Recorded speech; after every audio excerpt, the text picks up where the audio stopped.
My media செய்திகள். இன்றைய தலைப்புச் செய்திகள். புதுச்சேரி ஜிப்மர் மருத்துவக் கல்லூரியில் முதுநிலை படிப்புகளில் மாணவர் சேர்க்கைக்கான அறிவிப்பு வெளியிடப்பட்டுள்ளது. இன்ஸ்டாகிராம் விளம்பரம் மூலமாக 3 நபர்களிடம் சுமார் 1,95,000 ரூபாய் மோசடி நடந்துள்ளது தொடர்பாக புதுச்சேரி போலீசார் விசாரணை நடத்தி வருகின்றனர். வானூரில் பட்டா மாற்றம் செய்ய 8,000 ரூபாய் லஞ்சம் வாங்கிய பெண் கிராம நிர்வாக அதிகாரியை லஞ்ச ஒழிப்பு போலீசார் கைது செய்தனர். இனி விரிவான செய்திகள். புதுச்சேரி ஜிப்மர் மருத்துவக் கல்லூரியில் முதுநிலை படிப்புகளில் மாணவர் சேர்க்கைக்கான அறிவிப்பு வெளியிடப்பட்டுள்ளது. இதுகுறித்து ஜிப்மர் நிர்வாகம் வெளியிட்டுள்ள செய்திக்குறிப்பில், புதுச்சேரி ஜிப்மர் மருத்துவக் கல்லூரியில் MSc allied health science 24, MSc nursing 31, பொது சுகாதாரம் 34, பிபிடிஎன் 19, பிஜிஎஃப் 12, எம்பிஐபி 4 என மொத்தம் 124 முதுநிலை இடங்களுக்கான படிப்புகளுக்கு விண்ணப்பங்கள் வரவேற்கப்படுகின்றன. இந்த இடங்களுக்கு நுழைவுத் தேர்வு வருகின்ற ஜூலை 15ஆம் தேதி காலை 9 மணி முதல் 10:30 மணி வரை நடைபெறவுள்ளது. மாணவர்கள் ஜிப்மர் இணையதளம் மூலம் வருகின்ற ஜூலை 6ஆம் தேதிக்குள் விண்ணப்பிக்கலாம் என்றும், தேர்வு நாடு முழுவதும் 10 நகரங்களில் நடத்தப்படும் என்றும் ஜிப்மர் நிர்வாகம் தெரிவித்துள்ளது. சட்ட அலுவலர்கள் பணிக்கு ஜூலை 10ஆம் தேதிக்குள் வழக்குரைஞர்கள் விண்ணப்பிக்கலாம் என்று புதுச்சேரி அரசு அறிவித்துள்ளது. புதுச்சேரி யூனியன் பிரதேசத்தில் உள்ள பல்வேறு நீதிமன்றங்கள், சென்னை உயர்நீதிமன்றம், மத்திய நிர்வாக தீர்ப்பாயத்தின் சென்னை அமர்வு, புதுதில்லி தேசிய பசுமை தீர்ப்பாயம் மற்றும் உச்சநீதிமன்றம் ஆகியவற்றில் சட்ட அலுவலர்கள் பணிக்கு வழக்குரைஞர்கள் நியமிக்கப்பட உள்ளனர். புதுச்சேரி சட்டத்துறையின் மூலம் வெளியிடப்பட்ட அரசாணையில் புதுச்சேரி சட்ட அதிகாரிகள் விதிகள் 2021 கீழ் புதுச்சேரி அரசு சார்பாக பல்வேறு நீதிமன்றங்களில் ஆஜராவதற்கான பல்வேறு வகையிலான பதவிகளில் ஒப்பந்த அடிப்படையில் பணியாற்ற வழக்கறிஞர்கள் விண்ணப்பிக்கலாம். தகுதியுள்ள விண்ணப்பதாரர்கள் இதற்கான விதிகளின்படி பல்வேறு பதவிகளுக்கு விண்ணப்பிக்கும் வகையில் அந்த விதிகள் மற்றும் விண்ணப்ப படிவங்கள் சட்டத்துறையின் இணையதளத்தில் உள்ளது. இன்ஸ்டாகிராம் விளம்பரம் மூலமாக 3 நபர்களிடம் சுமார் 1,95,000 ரூபாய் மோசடி நடந்துள்ளது தொடர்பாக புதுச்சேரி போலீசார் விசாரணை நடத்தி வருகின்றனர். புதுச்சேரி கணபதி செட்டிக்குளம் பகுதியைச் சேர்ந்த ஒருவர் அவரது இன்ஸ்டாகிராமில் வந்த விளம்பரத்தை நம்பி புதிய ஆடைகள் வாங்குவதற்கு 1.78 லட்சம் செலுத்தியுள்ளார். ஆனால் அவர் கேட்டபடி ஆடைகள் வரவில்லை. இதுகுறித்து சம்பந்தப்பட்ட நபரிடம் கேட்டபோது எந்த ஒரு பதிலும் அளிக்கவில்லை. அதற்கு பிறகே அவர் மோசடி கும்பலிடம் ஏமாந்ததை உணர்ந்தார். இதேபோல் கொசப்பாளையம் பகுதியைச் சேர்ந்த பெண் ஒருவர் 2,200 ரூபாயையும், பெரிய காலாப்பட்டை சேர்ந்த ஆண் நபர் ஒருவர் 500க்கு ஆர்டர் செய்து ஏமாந்துள்ளனர். இதேபோன்று கருவடிக்குப்பம் பகுதியைச் சேர்ந்த ஒருவர் ஆன்லைன் ட்ரேடிங் ஆப் மூலம் 4,500 ரூபாய் முதலீடு செய்து மோசடி கும்பலிடம் பணத்தை இழந்துள்ளார். அரும்பாத்தபுரம் பகுதியைச் சேர்ந்த ஆண் ஒருவர் வாட்ஸ்அப்பில் மர்ம நபர் வங்கி செயலியை அனுப்பியுள்ளார். அதனை உண்மை என நம்பி அந்த செயலியை பதிவிறக்கம் செய்து வங்கி விவரங்கள் பதிவு செய்த அந்த நபரின் வங்கி கணக்கில் இருந்த 9,800 மோசடி கும்பல் எடுத்துள்ளனர். இதேபோன்று இவர்கள் மொத்தமாக 1,95,000 ரூபாயை மோசடி கும்பலிடம் இழந்துள்ளனர். இது தொடர்பாக பாதிக்கப்பட்டவர்கள் தனித்தனியே கொடுத்த புகாரின் பேரில் இணைய வழி குற்றப்பிரிவு போலீசார் வழக்கு பதிவு செய்து விசாரணையில் ஈடுபட்டு வருகின்றனர். ஏம்பலம் தொகுதி சட்டமன்ற உறுப்பினர் மோகன்தாஸ் புதிய அலுவலகத்தை முதல்வர் ரங்கசாமி திறந்து வைத்தார். புதுச்சேரி கிருமாம்பாக்கத்தில் ஏம்பலம் சட்டமன்ற உறுப்பினர் மோகன்தாஸ் அவர்களின் புதிய சட்டமன்ற உறுப்பினர் அலுவலக திறப்பு விழா இன்று நடைபெற்றது. இந்நிகழ்ச்சியில் புதுச்சேரி முதல்வர் ரங்கசாமி அவர்கள் ரிப்பன் வெட்டி குத்துவிளக்கு ஏற்றி புதிய அலுவலகத்தை திறந்து வைத்து வாழ்த்துக்களை கூறினார். தொடர்ந்து அமைச்சர்கள் ராஜவேலு மற்றும் சிவக்கொழுந்து உள்ளிட்டோர் சட்டமன்ற உறுப்பினர் மோகன்தாஸிற்கு பொன்னாடை அணிவித்து தங்களது வாழ்த்துக்களை தெரிவித்தனர். பின்னர் வில்லியனூர் சட்டமன்ற உறுப்பினர் ரவிக்குமார் மற்றும் முன்னாள் சேர்மன் பாலமுருகன் ஆகியோர் சால்வை அணிவித்து வாழ்த்துக்களை தெரிவித்தனர். மேலும் இந்திரா நகர் சட்டமன்ற உறுப்பினர் ஏகேடி ஆறுமுகம் மற்றும் கதிர்காமம் சட்டமன்ற தொகுதி உறுப்பினர் அழகு ஆனந்தம் பொன்னாடை போர்த்தி பூங்குத்து வழங்கி தனது வாழ்த்துக்களை தெரிவித்தனர். தொடர்ந்து தொழிலதிபர் பிரேம் மற்றும் டிஎஸ்பி ஹோட்டல் உரிமையாளர் தங்கராசு உள்ளிட்டோரும் சால்வை அணிவித்து பூங்குத்து வழங்கி வாழ்த்துக்களை தெரிவித்தனர். இதனைத் தொடர்ந்து பொதுமக்களுக்கு சட்டமன்ற உறுப்பினர் மோகன்தாஸ் அன்னதானம் வழங்கினார். இதில் கட்சி நிர்வாகிகள், உள்ளாட்சி பிரதிநிதிகள் மற்றும் ஏராளமான பொதுமக்கள் கலந்து கொண்டு புதிய அலுவலக திறப்பு விழாவை சிறப்பித்தனர்.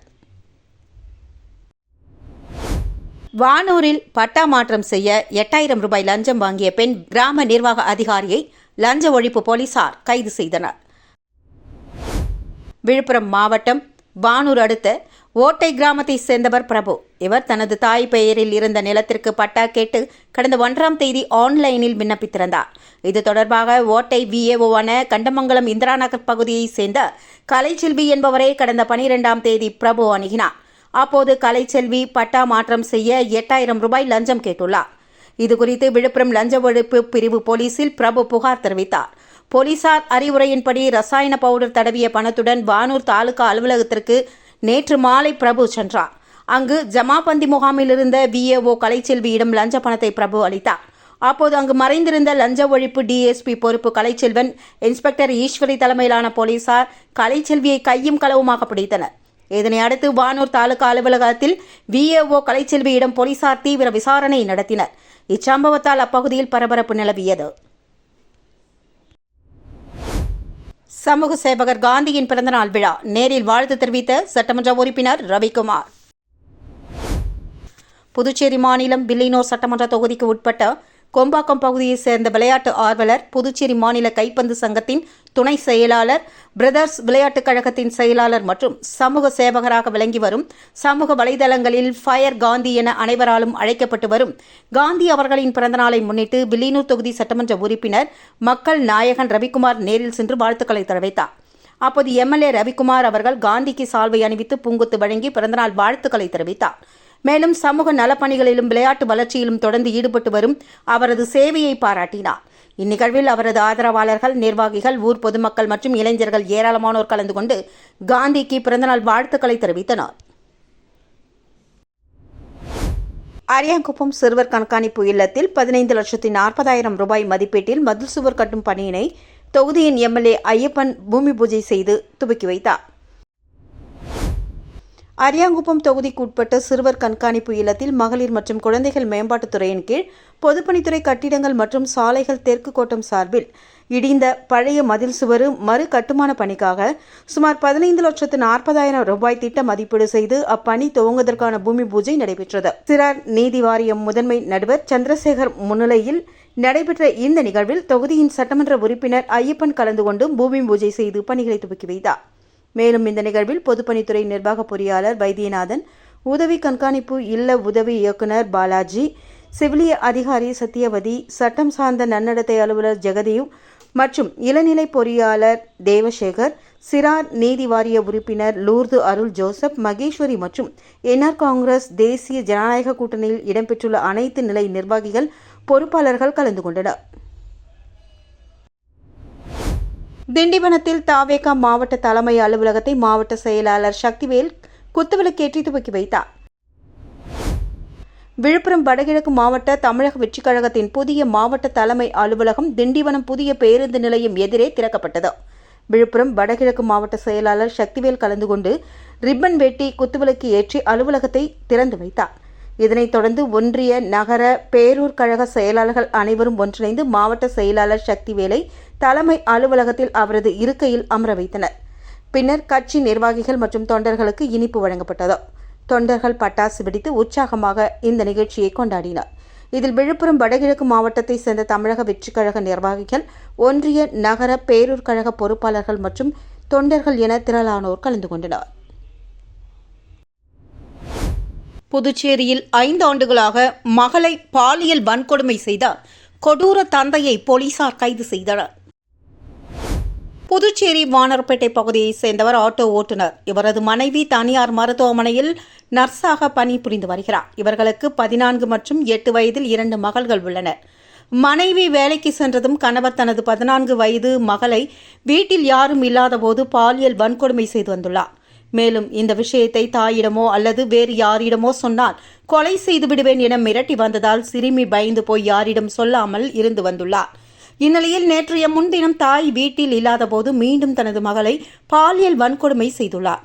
பின்னர் தாய் வீட்டுக்கு வந்தவுடன் மகள் சோர்வாக இருப்பதைக் கண்டு விசாரித்தார். அதற்கு சிறுமி அப்பா தன்னை மிரட்டி பாலியல் வன்கொடுமை செய்ததாக கூறியுள்ளார். இதனால் அதிர்ச்சியடைந்த தாய் உடனடியாக ஒதியஞ்சாலை காவல் நிலையத்தில் கணவர் மீது புகார் அளித்தார். புகாரின் பேரில் போலீசார் ஆட்டோ ஓட்டுநரை போக்சோ வழக்கில் கைது செய்து விசாரணை நடத்தினர். இதில் அவர் கடந்த 5 ஆண்டுகளாக முதல் மகளை மிரட்டி பாலியல் வன்கொடுமை செய்தது தெரியவந்தது. மேலும் இதேபோன்று அவரது 8 வயது இளைய மகளுக்கும் பாலியல் தொல்லை கொடுத்து வந்ததும் தெரியவந்தது. இதனையடுத்து போலீசார் பாதிக்கப்பட்ட சிறுமியை மருத்துவமனைக்கு அனுப்பி சிகிச்சை அளித்து வாக்குமூலம் பெற்றனர். தொடர்ந்து ஆட்டோ ஓட்டுநரிடம் போலீசார் விசாரணை நடத்தி வருகின்றனர். புதுச்சேரி ஜிப்மர் மருத்துவக் கல்லூரியில் முதுநிலை படிப்புகளில் மாணவர் சேர்க்கைக்கான அறிவிப்பு வெளியிடப்பட்டுள்ளது.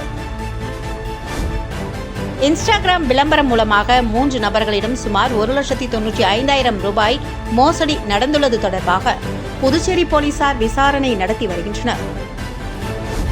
வானூரில் பட்டா மாற்றம் செய்ய 8,000 ரூபாய் லஞ்சம் வாங்கிய பெண் கிராம நிர்வாக அதிகாரியை லஞ்ச ஒழிப்பு போலீசார் கைது செய்தனர். இத்துடன் சாய் மீடியா செய்திகள் நிறைவடைந்தன. நன்றி.